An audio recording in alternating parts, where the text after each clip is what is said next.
সোজা আঙুলে ঘি না উঠলে আঙুলটা বাঁকাতে হয়, এই লাইন শুনে থাকবেন অনেকেই। বুধবার বিপিএল এর দল দুর্বার রাজশাহীর ক্রিকেটাররা যা করেছে তার সাথে এই লাইন মিলে যায় অনেকটাই। বিপিএল শুরু হয়েছে 20 দিন, এতদিনে পারিশ্রমিকের 20 টাকাও পায়নি রাজশাহীর ক্রিকেটাররা। এ কারণেই আঙুল বাঁকিয়ে বুধবার প্র্যাকটিস না করার সিদ্ধান্ত নিয়েছে এই দলের ক্রিকেটাররা। এমনকি সঠিক সময়ে পারিশ্রমিক না পেলে ম্যাচ বর্জনের হুমকিও দিয়ে রেখেছে ক্রিকেটাররা। এতেই টনক নড়েছে বিসিবির, তড়িঘড়ি করে ব্যবস্থা করা হচ্ছে ক্রিকেটারদের পারিশ্রমিক। জানা গেছে 14 জানুয়ারির মধ্যে রাজশাহীর ক্রিকেটারদের পারিশ্রমিকের একটা অংশ পরিশোধ করার কথা ছিল দলটার ম্যানেজমেন্টের। এমনকি পারিশ্রমিক পরিশোধের জন্য চেকও প্রদান করা হয়, কিন্তু সেই চেক বাউন্স করে, আর তখনই ক্রিকেটাররা বেঁকে বসে। বুধবার সকালে দুর্বার রাজশাহীর প্র্যাকটিস করার কথা থাকলেও দলটা অনুশীলন বর্জন করে। এমনকি বৃহস্পতিবারের মধ্যে টাকা না পেলে শুক্রবারের ম্যাচ খেলবে না এনামুল হক বিজয়ের দল। চলতি বিপিএল এর টাকা পয়সা পরিশোধ নিয়ে কথা হচ্ছে একেবারে শুরু থেকেই। ক্রিকেটারদেরও এই সম্পর্কিত প্রশ্নের উত্তর দিতে হয়েছে বারংবার। রাজশাহীর ক্যাপ্টেন বিজয় বলেছিলেন, মালিক পক্ষ তো আর টাকা না দিয়ে পালিয়ে যাবে না, অথচ তার দলের ক্রিকেটাররাই অনুশীলন বর্জনের মতো কড়া পদক্ষেপ নিল। কেন?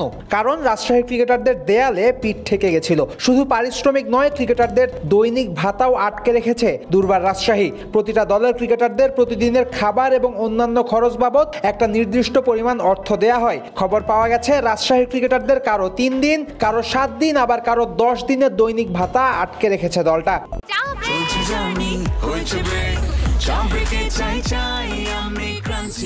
যে কোনো চা ব্রেকে বিস ক্লাব ড্রাই কেক, চায়ের সাথে আয়েশ।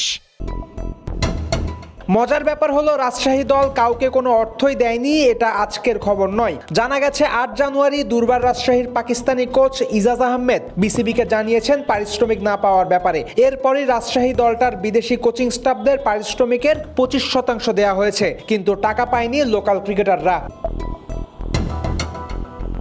ক্রিকেটারদের মতো কোচ ইজাজ আহমেদও ঘোষণা দিয়েছিলেন ম্যাচ বর্জন করার। ইজাজ সংবাদ সম্মেলন করে হাটে হাঁড়ি ভেঙে দিতে চেয়েছিলেন বলেও খবর আছে।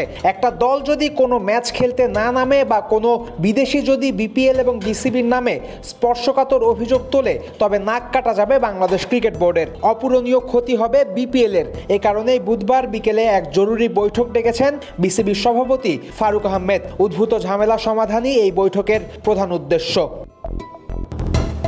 ম্যাচ বর্জন করার মতো কোনো এক্সট্রিম পদক্ষেপ ক্রিকেটারদের নিতে দিতে চাইবে না বিসিবি।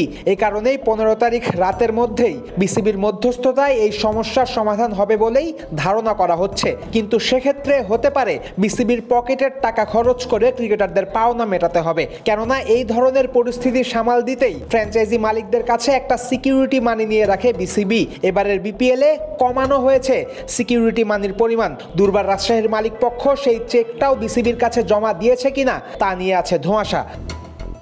সব মিলিয়ে যদি সময় মতো সমাধান হয়েও যায় এই সমস্যার, এরপরও কি দুর্বার রাজশাহীর ক্রিকেটাররা একই উদ্যমে মাঠে নামতে পারবে? এমন একটা দল কি প্লে অফে যাওয়ার কথা চিন্তাতেও আনতে পারে?